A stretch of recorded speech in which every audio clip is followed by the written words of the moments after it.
Very good evening, Prabhat sir. Such a pleasure to see you. And good evening, everyone. This is your host, Uttam. A warm welcome to the non-stop 21st edition of RGDE. It is my honor to welcome a man who has not only seen governance from the very top, but continues to shape it with clarity and conviction.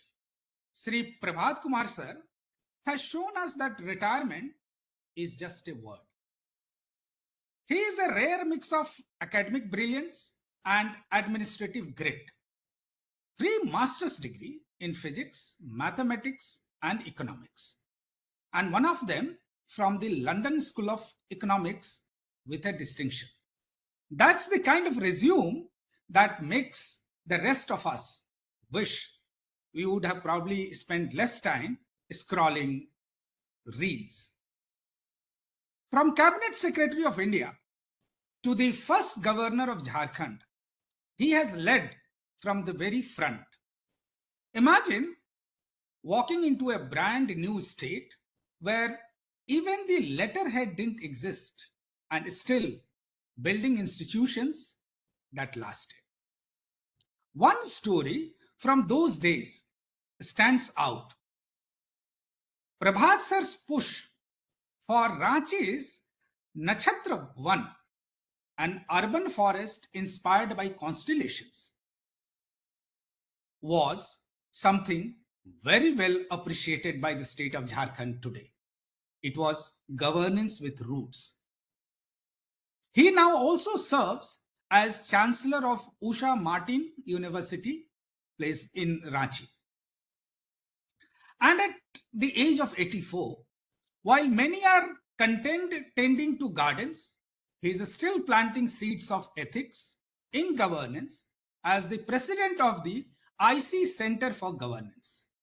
And when he isn't doing that, he's probably doodling, writing poetry, or proving that slowing down is entirely optional. Cohort, today's theme, Beyond Compliance, Embedding Ethics in Public Service, is timely and important. In his book, Public Service Ethics, A Quest for Naitik Bharat, Prabhat sir reminds us that ethics in governance isn't some lofty ideal. It is a lived experience. He has shown that governance is not just about rules or technology, it is about trust, hard-earned, and easily lost. So, today we have the privilege of hearing from a man who has chaired more committees than most of us have attended wedding ceremonies, and yet speaks with refreshing simplicity. Please join me in welcoming Sri Prabhat Kumar, civil servant, state builder, poet, gardener, and a proof that sharp minds don't retire. They just reframe the questions.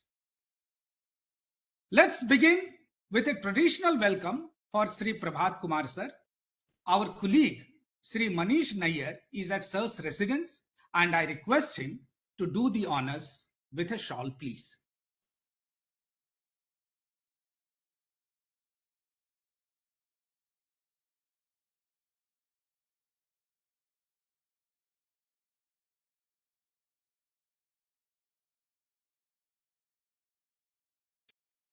Thank you, Nayyar Saab. Thank you so much. And thank you so much, sir, for being so gracious. We are also joined today by our Central Provident Fund Commissioner, Sri Ramesh Krishnamurthy from EPFO headquarters. May I request Sri Ankur Gupta, our officer, to extend a warm welcome to him on behalf of all of us here. Sir, thank you. Thank you so much, sir, for joining and encouraging us. It is time to invite Shri Kumar Rohit, the director of the Pandit Deen Dayal Upadhyay National Academy, to formally welcome Prabhat sir and address this gathering of officers who are tuned in from every corner of the country. Kumar Rohit sir.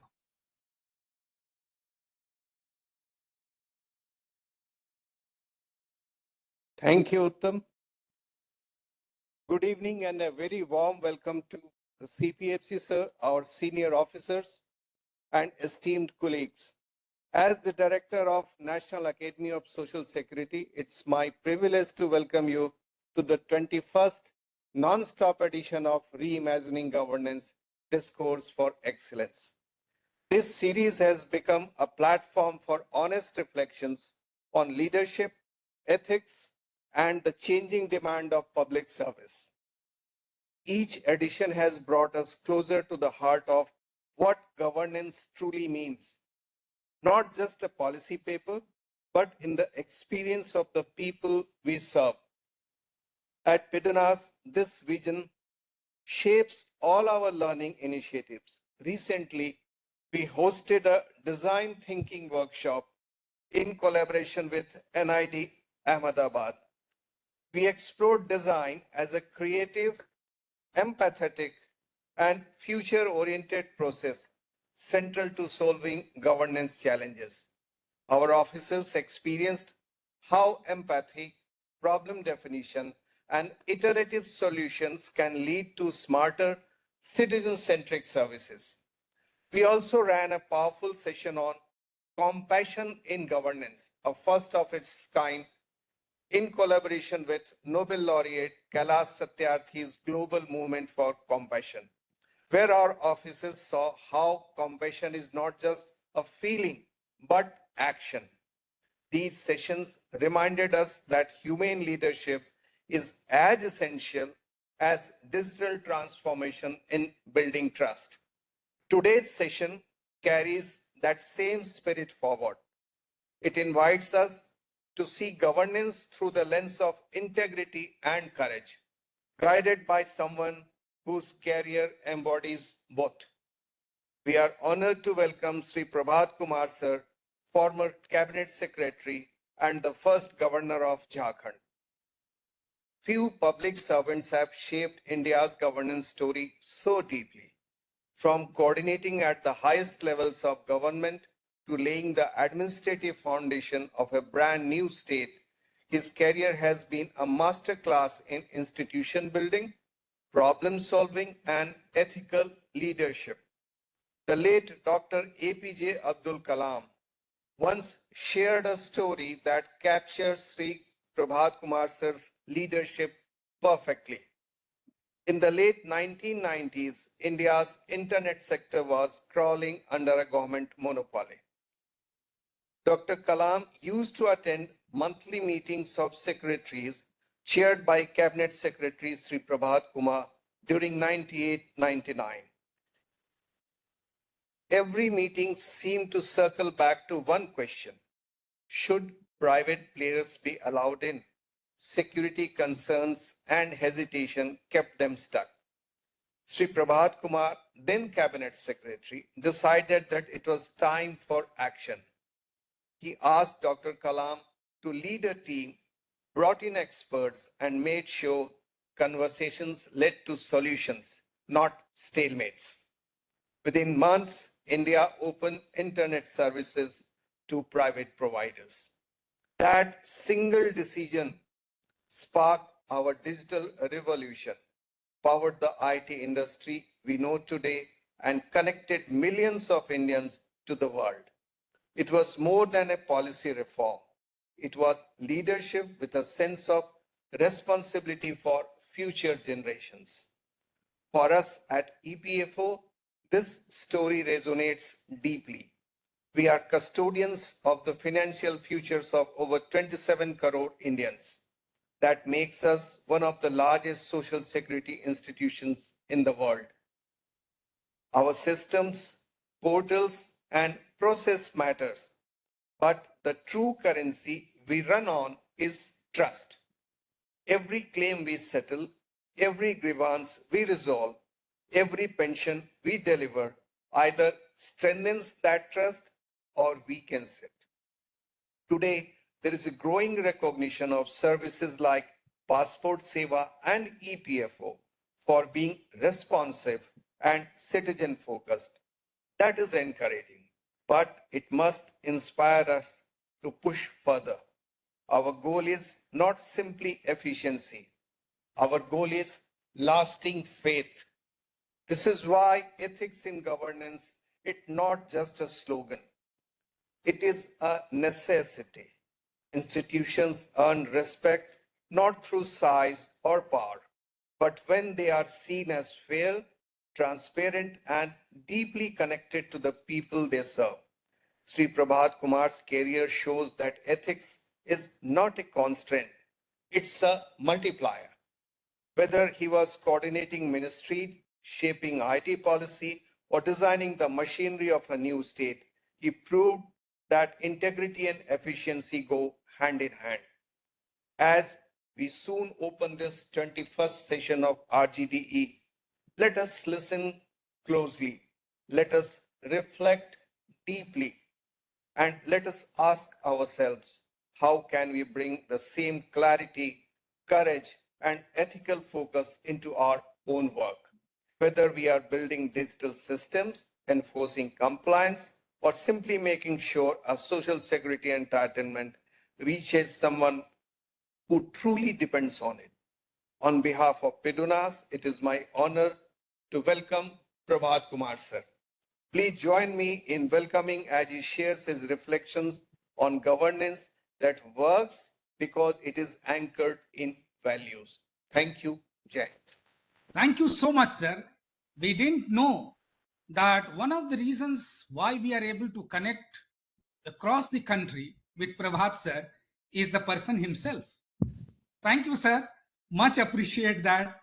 And now may I call upon our Central Provident Fund Commissioner, Sri Ramesh Krishnamurthy, to let us have his initiation address for the 21st RGDE. Please, sir. Good evening, Prabhat Kumar sir. I am Ramesh Krishnamurthy. I head EPFO as the Central Provident Fund Commissioner.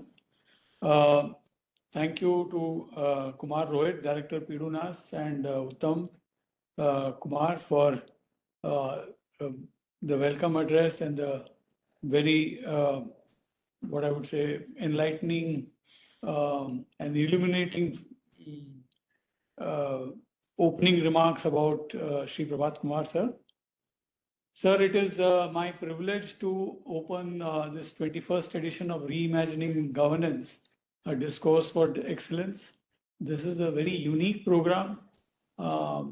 Very few organizations of this scale have been running this, and I'm very proud that EPFO has been able to not only run it like clockwork every month, but it has been able to run it for the last 21 sessions. We've had sir, very eminent personalities like yourself, Mr. Kailash Satyarthi, and then we had a variety of people, including Mr. Adil Hussain, who's an actor. We've had the Waterman of India, Dr. Rajendra Singh. So we've had very different eminent personalities across India who have graced this discourse, and it has been our privilege and our honor to listen to each one of the eminent personalities. And today, sir, is a very special day for us since you are here amongst us.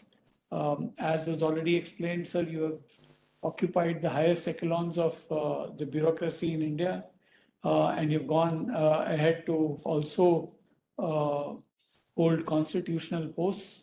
So it is going to be, I am sure that it is going to be an evening to remember for each one of us.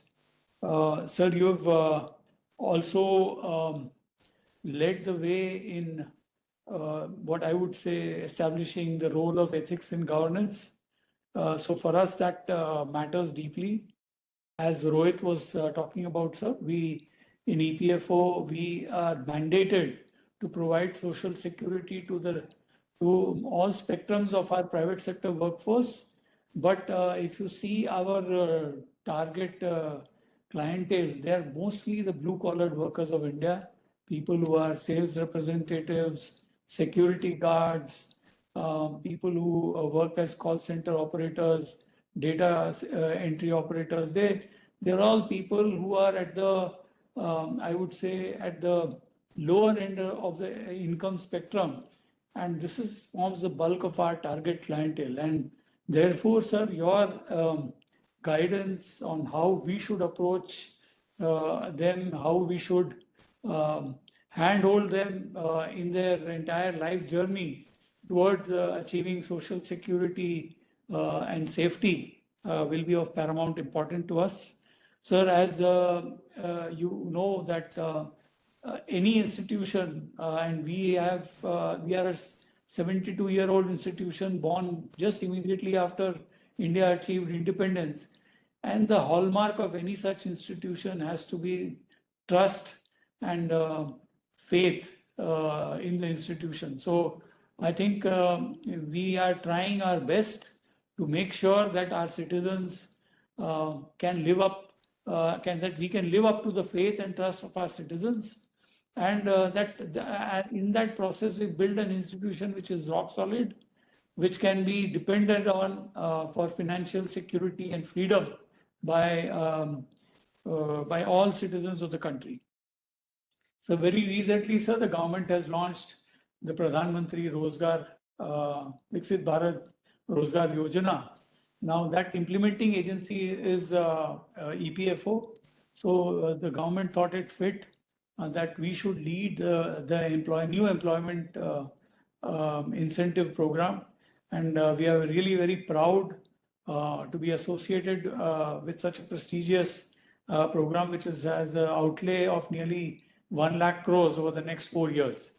So, sir, it is extremely challenging for each one of us, not only to ensure that all the benefits and the incentives are passed on in a seamless, systematic, trouble-free manner to all our citizens and establishments, but we also use this as an opportunity to build a new economy. That is why rightly this program is called Viksit Bharat Rozgar Yojana. Whatever we do today is going to help us build Viksit Bharat in 2047. Sir, I'd like to also inform you that we have been trying to simplify processes, trying to improve our IT systems and make sure that we build our infrastructure to such a extent that the delivery of services becomes seamless and consistent. So, sir, with this background, we eagerly look forward to hearing from you and your words of guidance. Sir, you may be glad to hear that this program, through this program, we connect to nearly over 200 offices of EPFO. Several of our officers join individually, but several of them also join in groups, in conference rooms and meeting rooms across the country. And we have had I would say, we've had over 800 to 900 of our officers and staff join regularly for such programs. It is a good break that all our officers and staff also have from the routine work that we have. Gives us a chance to improve ourselves. So, sir, over to you, sir, and I look forward to your lecture and your speech, sir. Thank you so much, sir. Jai. Thank you so much, sir. That was a brilliant way to encourage all of us in the cohort, sir. And before we hear to Prabhat, sir, let us see a small video of IC Center of Governance, of which Prabhat, sir, is the president.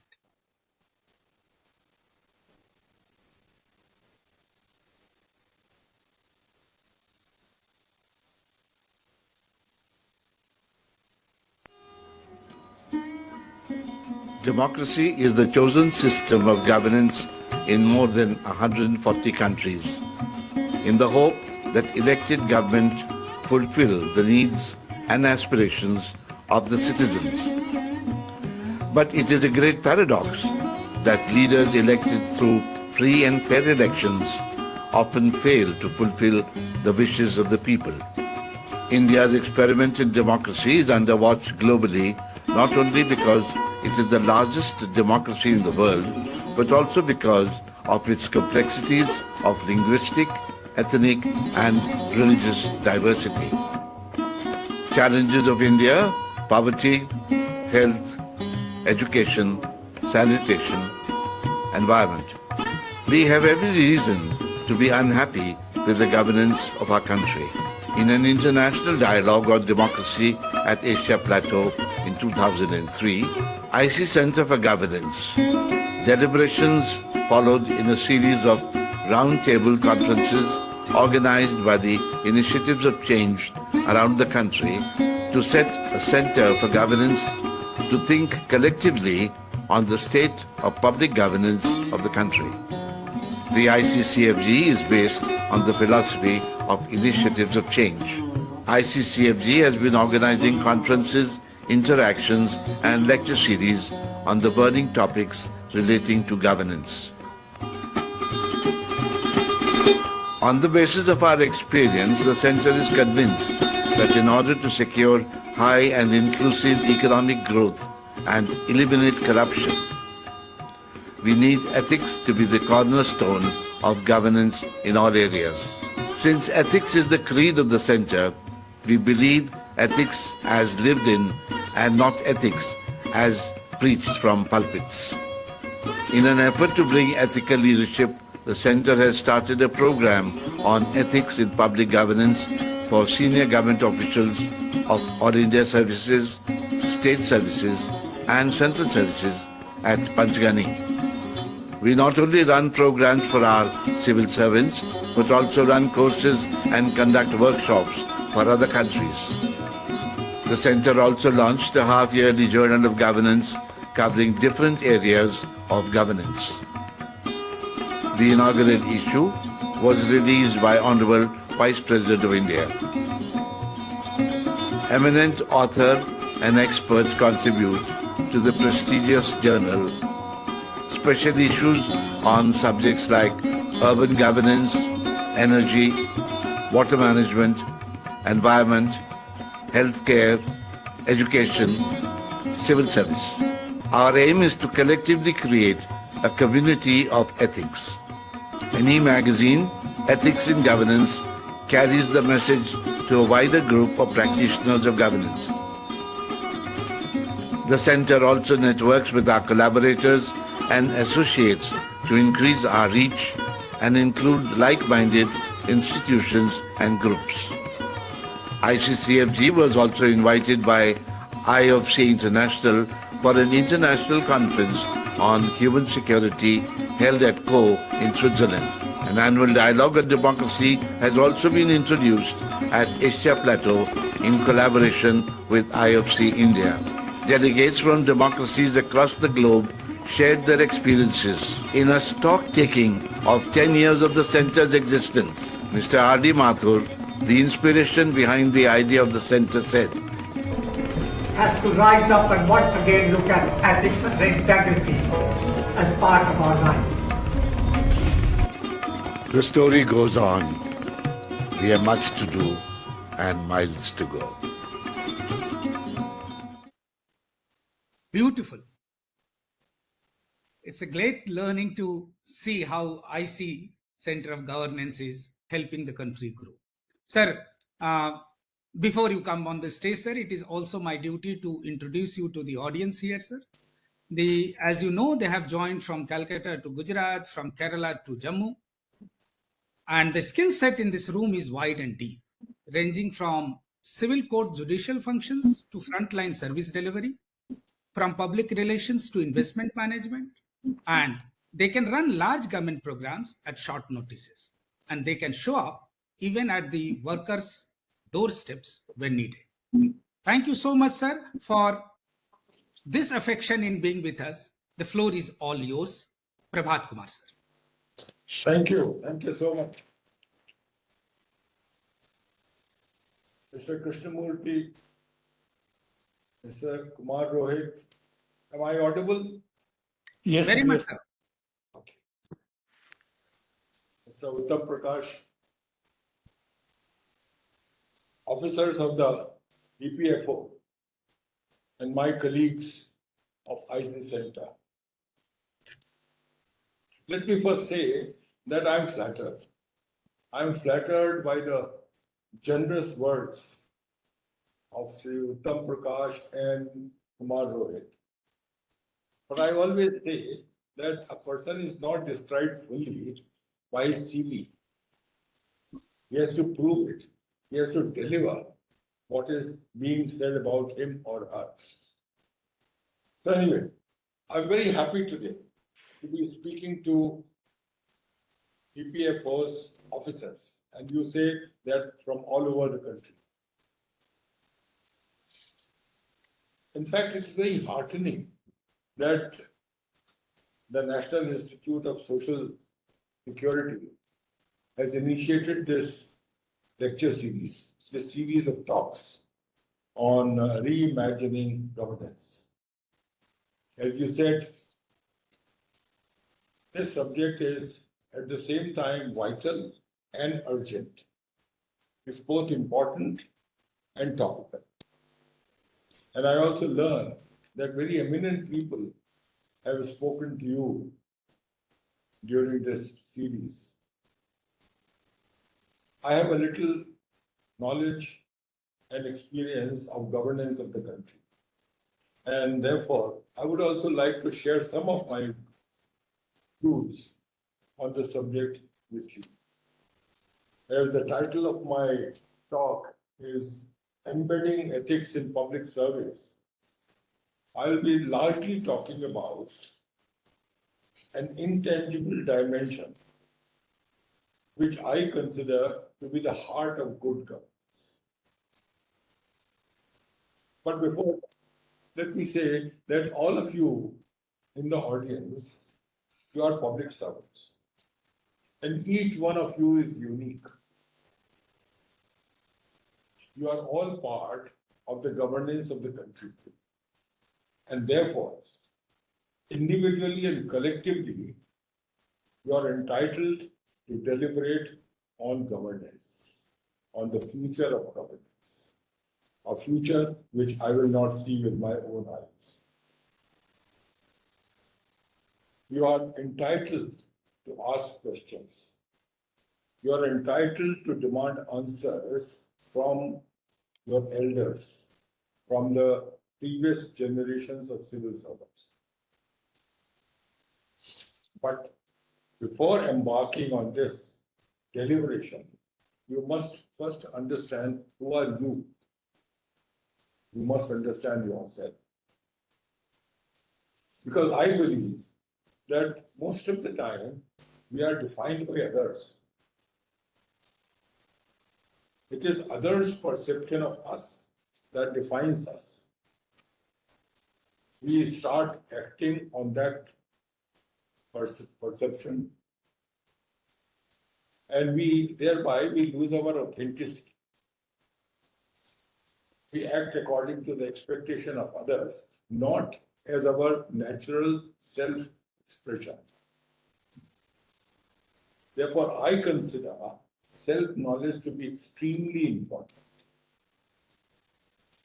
Self-knowledge helps us in understanding ourselves and in delineating the course of action, in building our future, in building our life.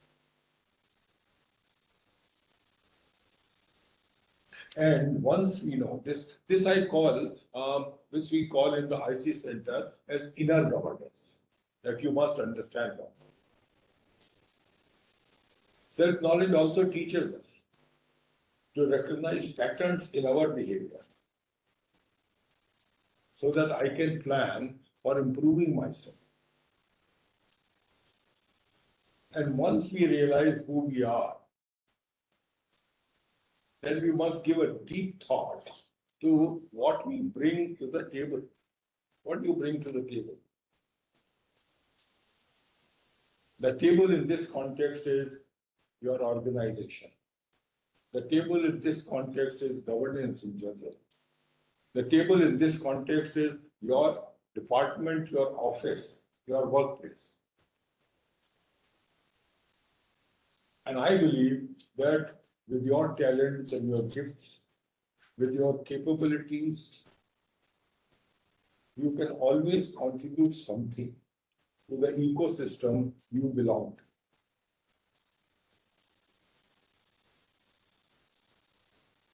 And if you do not have anything to bring to the table, then you are merely occupying space. If you don't bring anything to the table, then you will be part of the menu.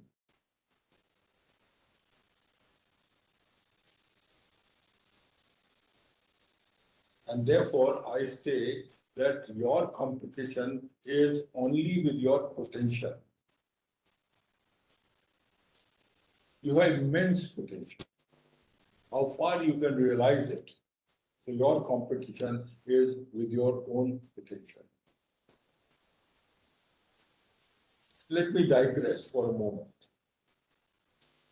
You saw this video of the IC Center for Governance. This center was set up in 2003, about 22 years ago, when we thought of joining together and thinking collectively on issues of governance. But the big question before us was, why should we set up a group? Why should we make a group? And we got the answer to this why after a lot of contemplation, after a lot of deliberation in ethics of governance. Ethics of governance is the raison d'être, the reason to be of the IC Center for Governance. In fact, if you see our logo, the subtitle is In Quest of Native Bharat.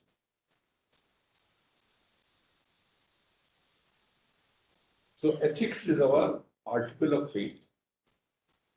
You might say that it's incongruous to talk of ethics in the present times.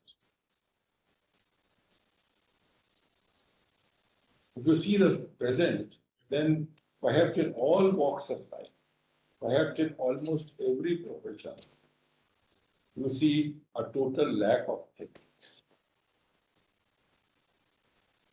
There's a serious crisis of ethics in our body politic. Look at what is happening in business. We are overcharged. We are exploiting the worker. We are exploiting the customer. We are producing spurious products. We are indulging in adulteration. If you see education, there's plagiarism, there is ghostwriting. We are stealing from research papers. The universities who are selling degrees. Similarly, in medicine, you know what is happening in most of the hospitals. We are even gone to the extent of pinching kidneys, and we are performing unnecessary surgeries. Media is also not untouched by these unethical practices. Today they say that news is being sold. The newspapers are on sale. And coming closer in governance, there's a prevalence of corruption.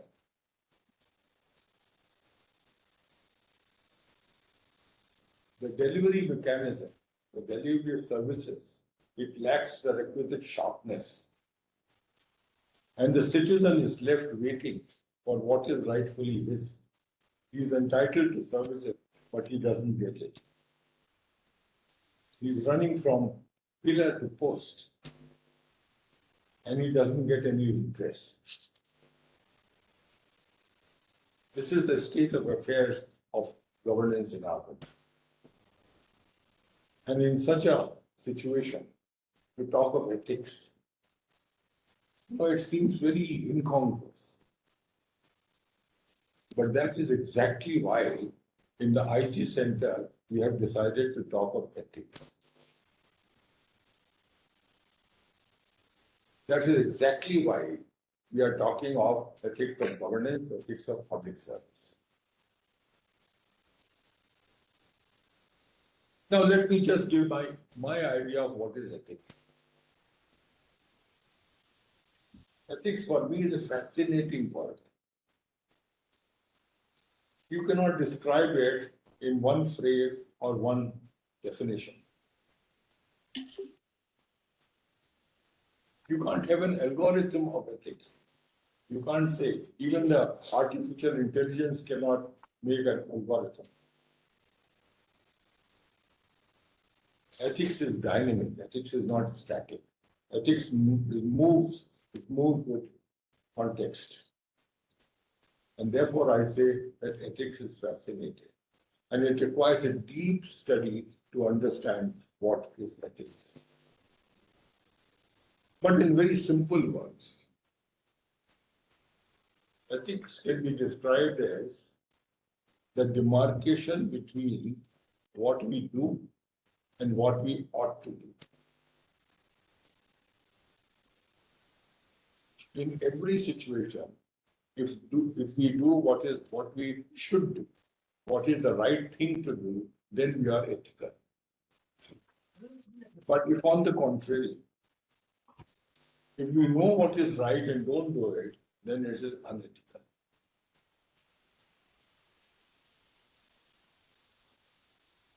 Corruption, we all are familiar with it. Corruption is the ugliest face of unethical behavior.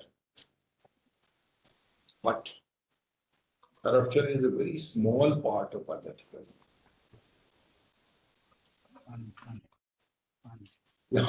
Hidden behind corruption, there are so many other things which are unethical.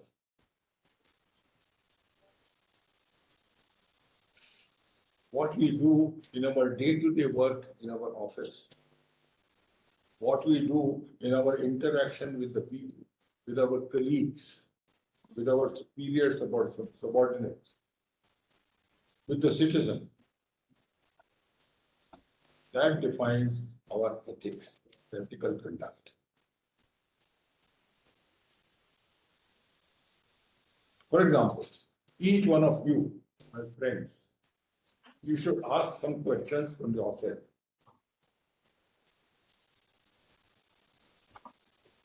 You should ask, do I take credit for which I don't deserve? Do I shift the blame to somebody else?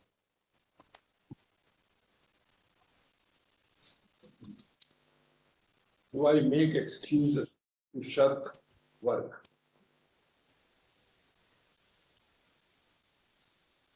Do I say yes when I want to say no?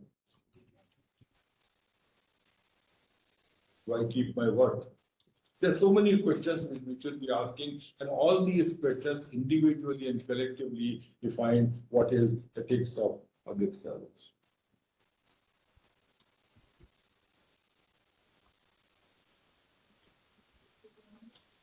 Now let me here touch upon what is the difference between ethics of a civil servant, a public servant, and the ethics of some other profession, like private sector, like the corporate sector. What is the difference? In my view, the ethics of private sector is based on three main ingredients. One is compliance. Compliance with rules and regulations, compliance with the law. That is first element of ethics of the private sector. In fact, sometimes people say that if it is legal, it is ethical.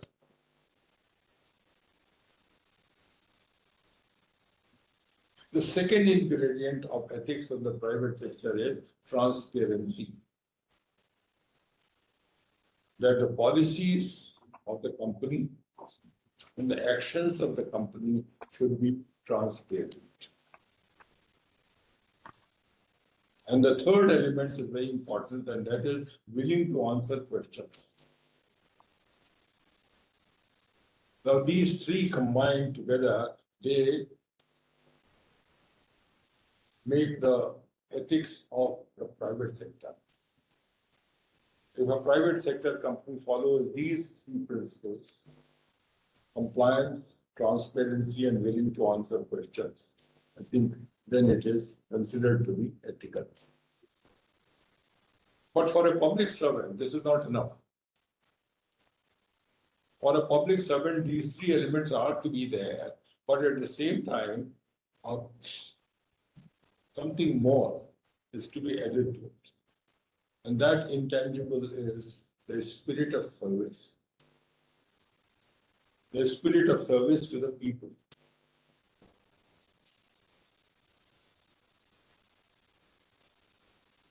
You know, the spirit of service is contained in the logic of public service. If you see the logic of various professions, the logic of politics is power.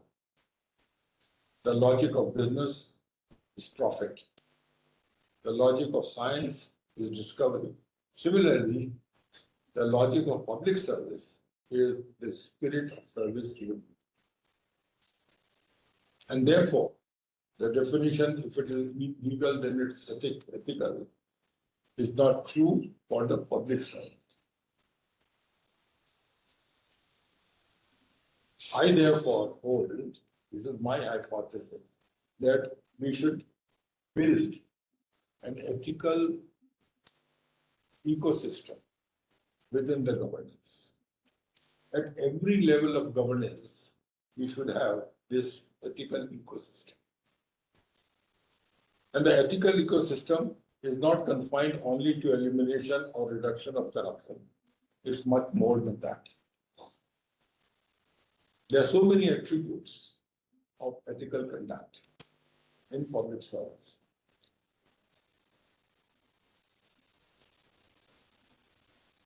You can list them out. Compassion, justice, keeping your word, humility. There's so many attributes which the public servant should cultivate before you can say that I am ethical in my conduct. Personally, I've learned so much from some instances and some people. For example, from Chaudhry Charan Singh, 1977. I was working in the Ministry of Home Affairs, and he was my minister. He was also the Deputy Prime Minister of the country. Once there was a file of payment of compensation in large land holdings in Delhi. The Delhi Development Authority, it had acquired very large parts of land in Delhi way back in 1958. Until 1977, the compensation had not been decided. The matter was pending in the courts. Finally, in 1977, the Supreme Court decided the amount of compensation. So this file, which I submitted to my minister, was regarding payment of compensation. But the minister wanted to discuss this. So I went to him for discussion. And I said, these are the facts of the case, and kindly approve it so that we can pay compensation. Chaudhry Charan Singh said, you belong to a village. In fact, he started with the state and district. And he finally said, you come from a village. I said, no, I don't come from a village. But I have worked in villages. And therefore, I know the problems of farmers. I know the problems of villagers. He said, yes, you know their problems. But do you feel their pain? That was a lesson I learned way back in 1977, that The civil servant must hear the voices of the poor. To feel the pain, to feel how the citizen feels. This is the best lesson of compassion which I have learned. Similarly, there was another occasion when I was doing a mountaineering course, an advanced mountaineering course, and we were trekking from Gangotri to Gomukh, a distance of about 15 kilometers. And on the way, we saw there was smoke coming out of a cave in the mountain. So we went there to investigate, and we found that the cave was full of smoke. And I said, I can't see anything. And a voice came from inside, bend down, and you will see everything clearly. So I bent down, and yes, I could see everything. There was Swami Ramanand sitting there with on his dhuni, and he said, if you really want to understand life, then you should bend. You should stoop.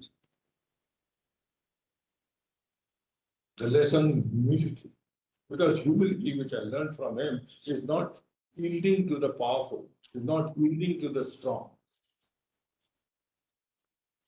Humility is accepting the truth wherever you find it. Even if you find it from a lowly person, accept it. And the third lesson, which I learned from my Prime Minister, Atal Bihari Vajpayee, I learned that whenever there was a discord, whenever there was a discussion, whenever there was a debate in any format, whether in the cabinet or in any other committee, he would always raise the level of discussion a little higher. As if, you were singing in one octave and suddenly he raised the octave up to a higher level.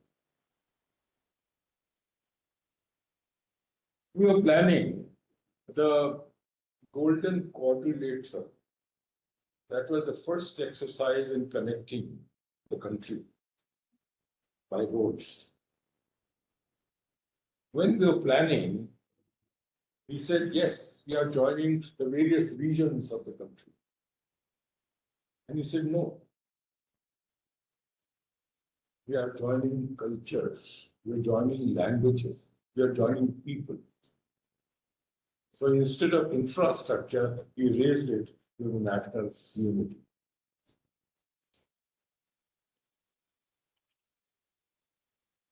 In every occasion I found that you always raise them. And the reason was, there was another occasion when his government lost in the parliament by one vote. And that vote was a disputed vote. It was by a chief minister who had not resigned as member of parliament. So when he said that I've decided to resign, I asked him, why don't you contest this disputed vote?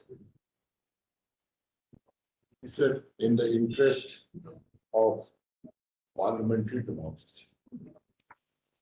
He said, I hold the country, the democracy of the country much higher than my personal interest, the interest of my party, the interest of my government. So from Sri Atal Bihari, I learned that you should commit yourself to something bigger than yourself. Something bigger.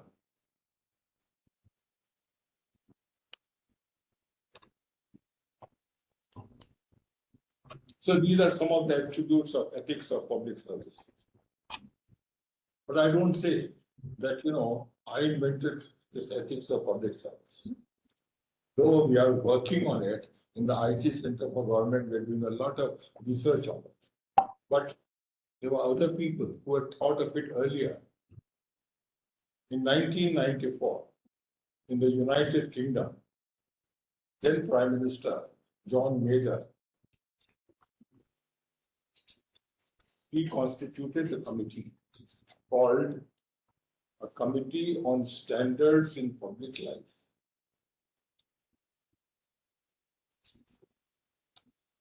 The committee advises the government on what should be the standards, the benchmarks of in public life, in public affairs.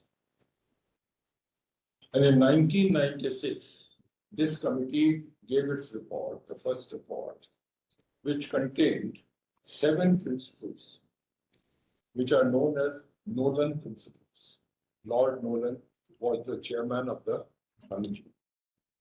And this Nolan principles, the 7 principles, they are like selflessness, objectivity, honesty, integrity, transparency, leadership.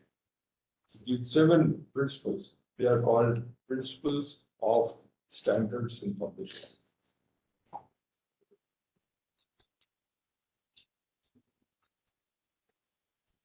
So as I said, that in the IT Center for Governance, we have been working on this subject. We're doing different studies. We're also doing some research projects on what is ethics and how ethics propagated the government. But I believe that we need an ecosystem of ethics in governance. I don't say that civil servants are unethical, but I believe, and I emphasize, that our civil servants have not been told of their potential. Merely telling them to follow the rules and regulations, not take bribes, is not enough. Ethics is much larger than that. Some of my colleagues, when I was in government, they used to believe in this, that if you follow the rules and if you do not yield to temptations, then that is the height of ethics. But I say that that is an incomplete understanding of ethics of service. We should go beyond it. And that is why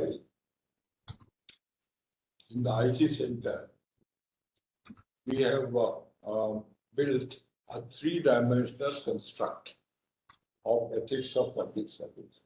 A 3-dimensional construct. There are 3 dimensions of ethics.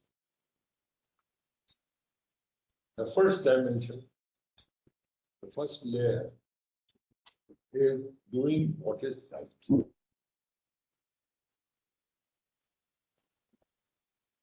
Always do what is right. And what is right is to be decided by you. Nobody else decides what's right in a given situation. You have to decide what is right.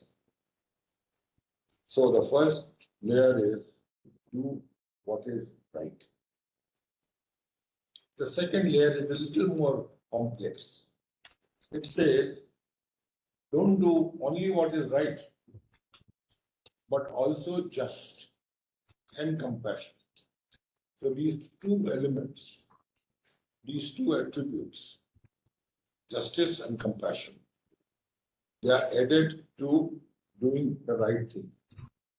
You know, as you must have seen in your day-to-day life, that whenever you have to decide on any particular matter, there are more than one alternative.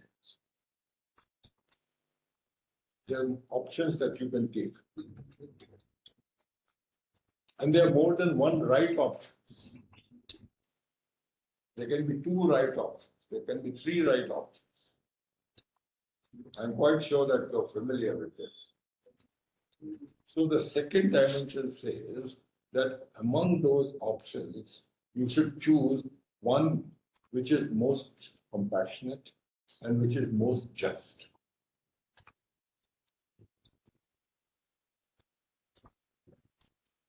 And the third dimension, in my view, is the most important.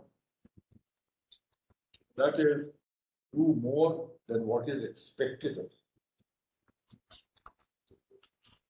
you. Do more than what your charter of duty says. Do more than what your rules and regulations say. Do more than what is expected. These three dimensions taken together, they constitute the whole ethics of public service. And it's not theoretical. I'm not talking theoretical. This is applied ethics. In fact, there are hundreds of exemplars among public servants, among civil servants, among you, who have internalized these three dimensions. They are representatives of the composite three-dimensional ethics. I can give so many examples. There's a forest officer in Jharkhand who, apart from what he does in his department, he also goes to villages, making the villages poverty-free. Not his job. He does it out of his conviction.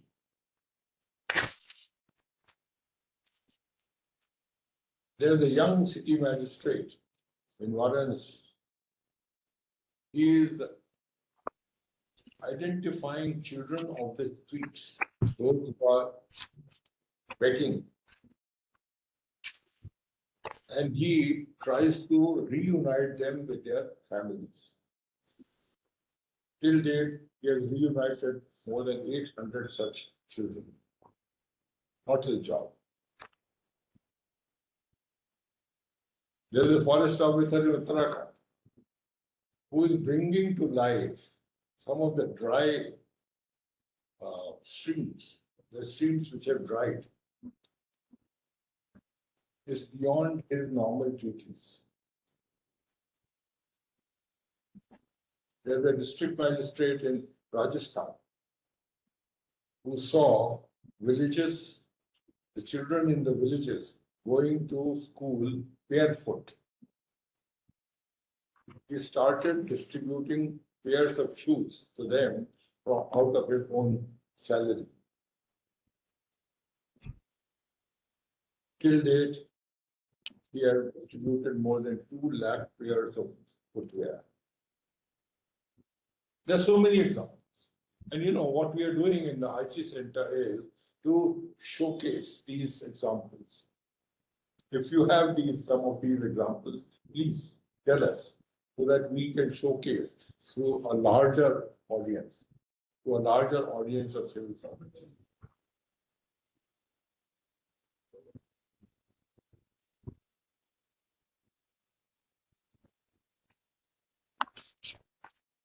I can go on, but I think, you know, I should stop somewhere.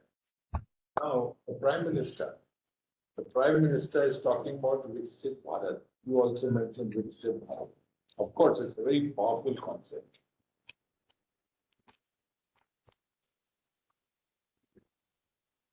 But I think that Viksit Bharat should go along with Naitik Bharat. If we have a developed India, but a corrupt India, then I don't think it will be a very desirable thing. When we reimagine governance, then we should reimagine governance in the context of Viksit Bharat along with Naitik Bharat. I wrote to the Prime Minister that he should give thought to this concept of Naitik Bharat in addition to Swachh Bharat, Shreshth Bharat, etc. Subsequently, a committee, an advisory committee, was appointed by the government for drafting the Vision 2047. There were so many meetings of the committee. I was also a member of it. So while the other experts, they gave their recommendations, their advice, their suggestions for improving governance, for bringing in digitalization, for bringing in artificial intelligence. I said that if we lose sight of ethics, then we are doing half the job. You cannot reimagine governance without factoring in ethics.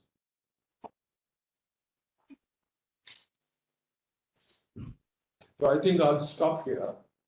If there are any questions, you take it. I have 2-3 suggestions for you.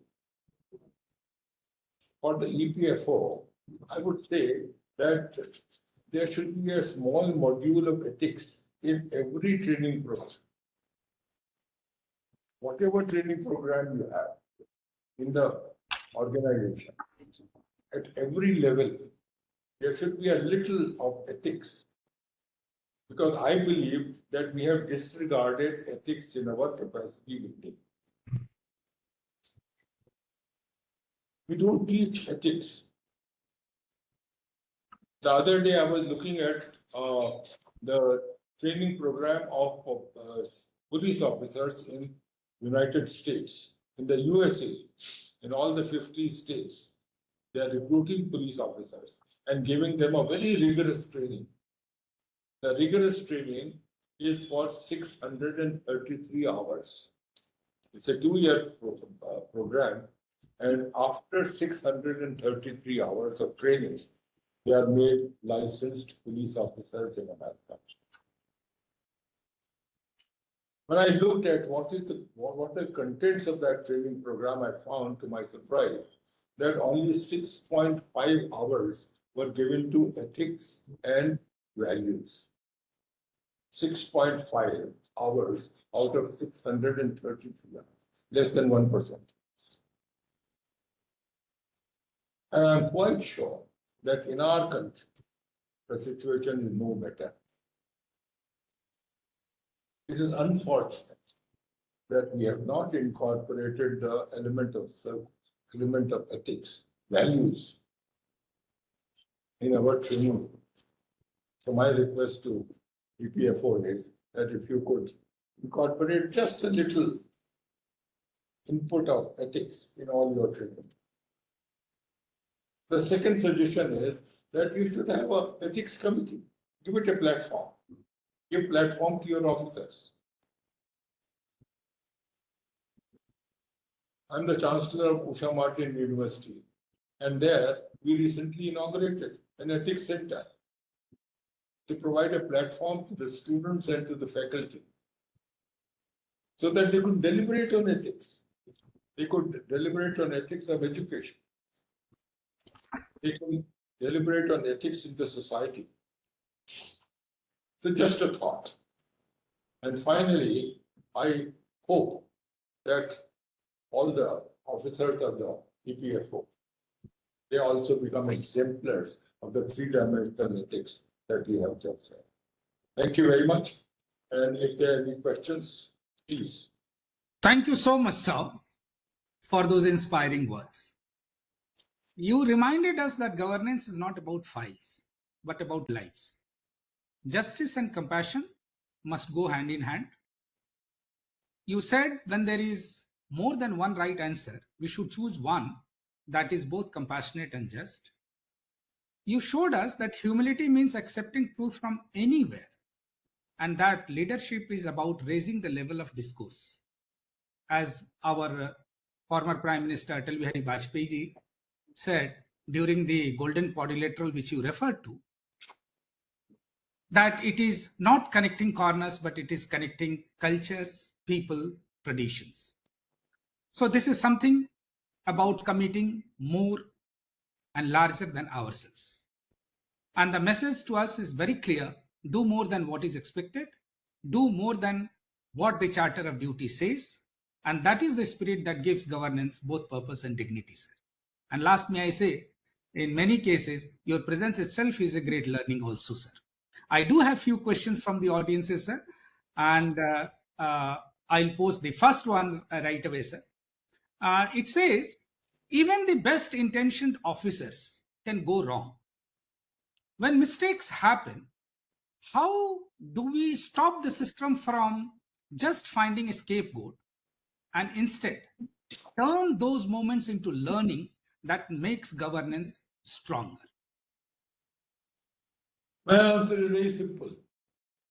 You can go wrong, but don't go unethical.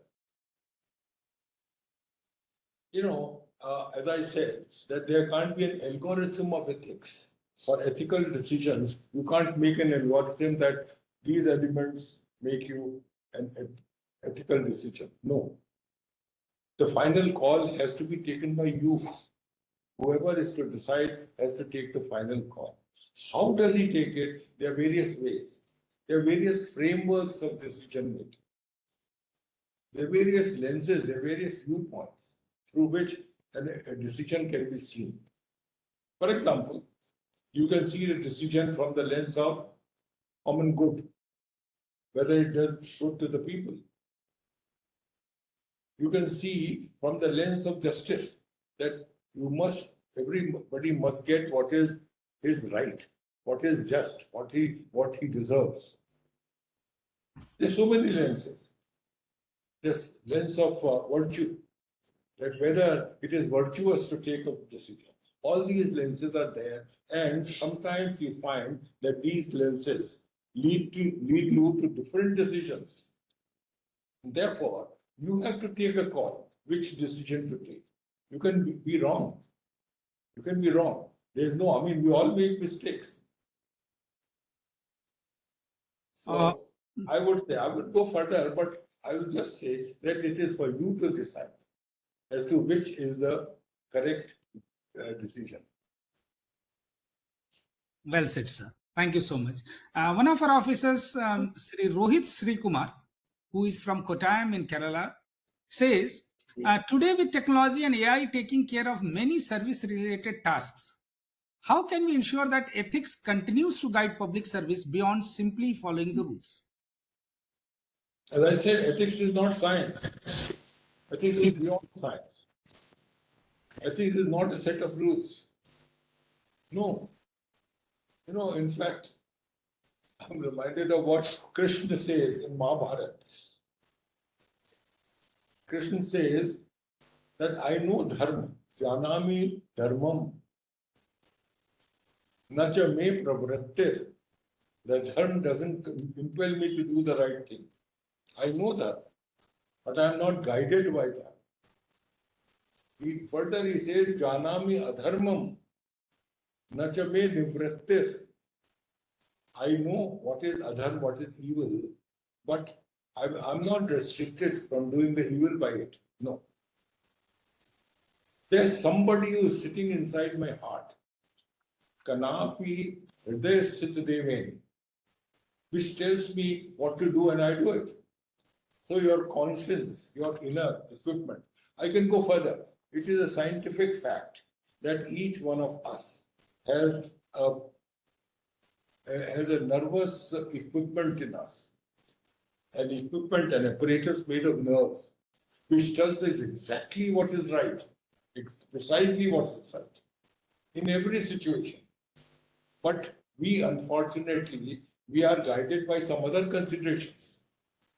Whether it will please my boss, whether it is right according to the rules of the department, whether I'll be promoted or I'll suffer for it. Now, all these considerations are extraneous. What is ethical is a very right thing.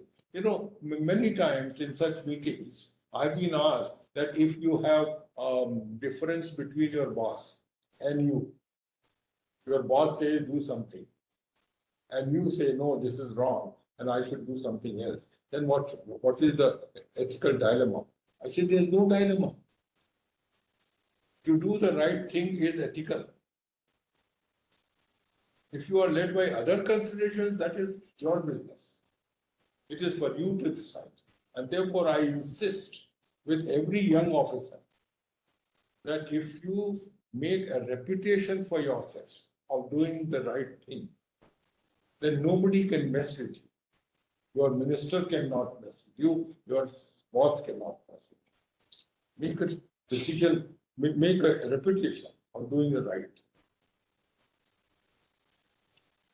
Thank you, sir. You just answered one of our young officers' same question, Akshay Wag from Hubli, who had asked how to deal with situations where personal values come in conflict with professional work. So you just explained it. This will happen, but I say this is no ethical dilemma. There is a different existential dilemma. What will happen to you? How am I going to, suffer, or whatever, whether it will help me or not? That is a separate question altogether. We are on values. We are on ethics. And there, the answer is absolutely clear. Thank you. Thank you so much, sir. Now, coming from the head of the bureaucracy in the country and seeing many things from the inside, sir, one of the officers asked, why does Indian bureaucracy so often end up working in silos, protecting the turf, blocking ideas, when the real competition should be about serving citizens better? Why do we fail to break this culture now, sir? I agree. I totally agree. I also asked the same question. In fact, that is why I said in the beginning that you must know yourself, discover yourself. If you have misunderstanding about yourself, then nobody can help you. This is the game is over if you don't know yourself. And that is why discover yourself and then react. That is why I said that what do you bring to the table? तुम क्या कर रहे हो? क्या तुम्हारे पास कुछ है जो सिस्टम को दे सकते हो? You always want to take from the system. But do you want to give to the system? What have you got? So I agree with this young man. Yes. In fact, this is the big question. Why are we guided by these things? Acting in silos, acting in selfish. Thank you so much, sir. We are ending towards the time limit given to us and your precious time also. But yes, there is a last question, sir. And the last question says, sir, that in India, there are several types of bureaucracy. One is a formal bureaucracy, which is from the civil services, and there are other kind of bureaucracy from others. For the civil services, the cabinet secretary is the mentor and the guide. But the other services don't get this opportunity. How do they balance this? But I thought that the civil service is homogeneous. There is no difference. In fact, all India services, state services, other services, engineering services, they're all one. They're civil services. And the cabinet secretary is supposed to be, if it is not known, please tell them. The cabinet secretary is supposed to be the head of all services. In fact, when I was cabinet secretary, there were such differences brought to me. They said that the revenue service is not getting its due. The railway service, they were not getting their due. That is what they said. That is what they felt. And I said, all right, what do you want? They said, there is no secretary level officer from our service. And I looked around and I found that that was true. I immediately said that all services are equally entitled to be at the highest level. And that was the first time you can look back in history in 1998-99 that we appointed officers of different services as secretaries. What I'm saying is the cabinet, I take the whole of civil service as one, not as different. And if there are differences, they must be ironed out. They must be sorted out. And if the cabinet secretary is not doing it, he's not doing his job properly. Thank you so much, sir, for this assurance to the... I say there is no second type of bureaucracy. There's only one bureaucracy. Thank you, sir. It was such a pleasure listening to you. And I must appreciate the time taken out for us, sir. We'll be indebted forever. And before I say Thank you and goodbye to you for the day. May I request Manish Nair, who is still there in your office, to present you a small memento as a token of appreciation, please. और दे दिया और क्या चाहिए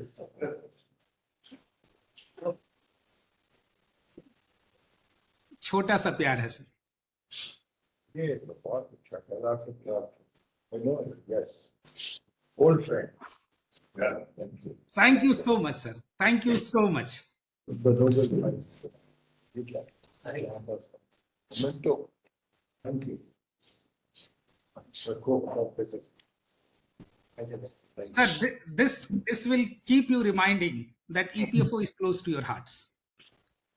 Thank you, sir. And it's time to thank everyone here.